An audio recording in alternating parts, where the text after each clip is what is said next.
جو اس خاندان کا نام روشن کرے۔ تیری ماں کو تو بس اپنی بیٹی کی فکر ہے، اسے یہ نظر نہیں آتا کہ ہم نے تجھے کبھی بھوکا نہیں رکھا۔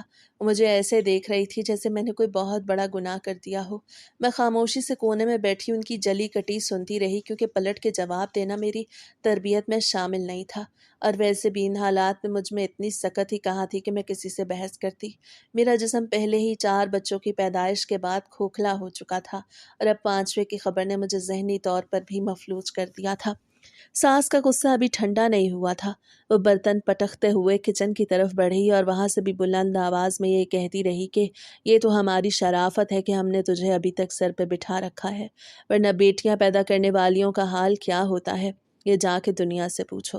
اختر بھی جب شام کو گھر آیا تو اسے بھی ساس نے خوب چڑھایا کہ دیکھو تمہاری ساس یہاں آ کے کیا گل کھلا کے گئی ہے، وہ تو رشیدہ کو بہکا رہی ہے کہ اب مزید بچے پیدا نہ کرو۔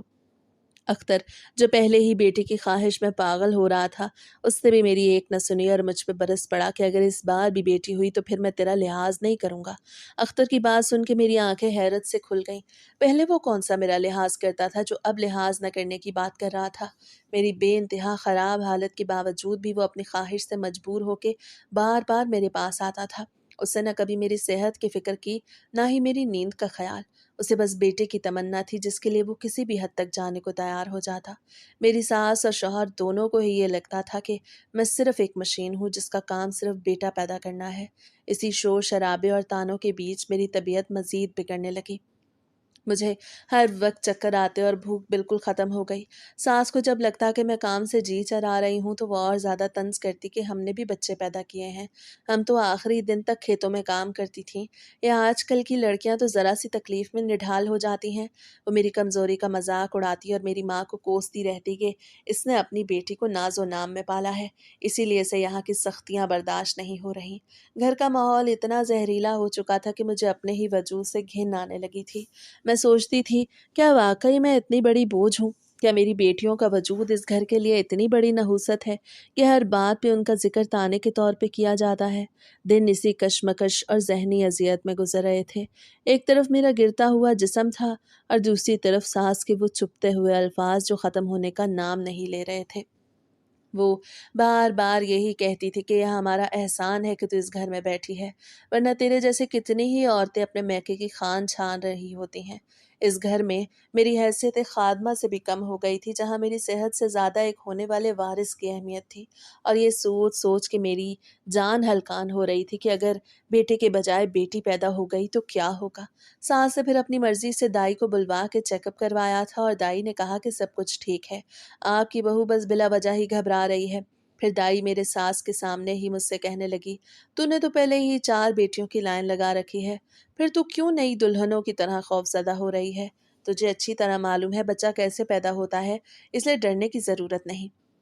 اور گھر کے کام کاج میں دل لگا، بستر توڑتی رہے گی تو طبیعت خراب ہی ہوگی۔ دائی کے جانے کے بعد تو ساس نے میرا سانس لینا بھی محال کر دیا تھا۔ وہ ہر وقت مجھ سے گھر کے بھاری کام کرواتی اور اگر تھکن یا کمزوری سے میری طبیعت ذرا بھی خراب ہوتی تو وہ فوراً دائی کی کہی گئی باتیں اختر کے سامنے دہرا دیتی کہ دیکھو دائی تو کہہ رہی ہے کہ یہ بالکل بھلی چنگی ہے اور صرف کام سے جی چرانے کے لیے بستر توڑ رہی ہے۔ ساس کی زبان کینچی کی طرح چلتی اور وہ کہتی کہ ہم نے بھی تو بچے جنے ہیں، کیا کبھی ایسے نخرے کیے تھے جو یہ آج کل کی لڑکیاں کرتی ہیں؟ اختر بھی اپنی ماں کی باتوں میں آ کے مجھ پہ برس پڑتا۔ اسے میری پیلی رنگت اور اندر دھسی ہوئی آنکھوں میں چھپی تکلیف نظر نہ آتی۔ ایسے ہی اذیت ناک دن گزرتے چلے گئے اور جب زچگی کا وقت قریب آیا تو میری جان نکل گئی۔ میرا حال بہت برا تھا، درد کی لہریں میرے پورے وجود کو چیر رہی تھیں اور مجھے لگ رہا تھا کہ شاید یہ میری زندگی کی آخری رات ہے۔ دائی کو بلایا گیا لیکن جب اس نے میری حالت دیکھی تو اس کے ہاتھ پاؤں پھول گئے۔ وہ دائی جو پہلے بڑی بڑی باتیں کر رہی تھی کہ بہو ڈرامہ کر رہی ہے، اب وہی دائی آخری وقت پہ صاف کہہ گئی کہ میں یہ کیس نہیں کر سکتی، اس کے جسم میں خون کا ایک قطرہ بھی نہیں ہے۔ وہ اپنے ہاتھ جھاڑ کے پیچھے ہٹ گئی اور میرے سسرال والوں کے چہرے پر ہوائیاں اڑنے لگیں۔ اب اس کے سوا کوئی چارہ نہیں تھا کہ ہم قریبی ڈسپینسری جاتے جہاں وہی لیڈی ڈاکٹر بیٹھتی تھی جس نے پچھلی بار مجھے سختی سے اگلے بچے کے لیے منع کیا تھا۔ مجھے ایک پرانی چارپائی پہ ڈال کے جب وہاں لے جایا گیا تو ڈاکٹر صاحبہ مجھے دیکھتے ہی آگ بگولا ہو گئیں۔ انہوں نے غصے سے اختر اور ساس کی طرف دیکھا اور کہا، کیا تم لوگ اسے مارنے کے لیے یہاں لائے ہو؟ میں نے پچھلی بار ہی کہا تھا کہ اس کی جان کو خطرہ ہے۔